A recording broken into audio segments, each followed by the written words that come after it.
Turon with peanut butter kayo dyan, guys. So, ito yung turon na ginawa ko nung isang araw. Tapos, nilagyan ko ng with a twist of peanut butter. Ayan, no.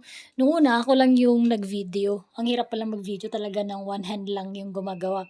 Tapos, nung duman yung pamangkin ko, sabi ko, ay, videohan mo nga ako. Sabi ko ganun.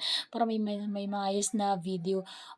Kami lang yung kakain yan, guys. Kaya, kinamay ko na lang. Nagugas naman ako.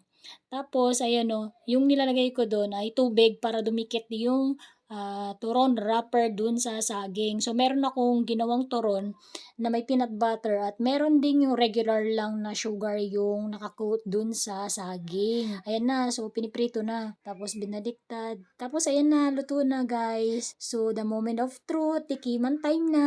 Masarap din naman siya guys kasi nagkaroon siya ng twist na lasang peanut butter kasi may peanut butter talaga siya aside dun sa asukal na nilagay dun sa saging. So try nyo din to guys, magugustuhan nyo din ito. Yun lang guys, salamat sa panunod lagi ng aking mga video at tapusin sana ito hanggang sa dulo. Bye!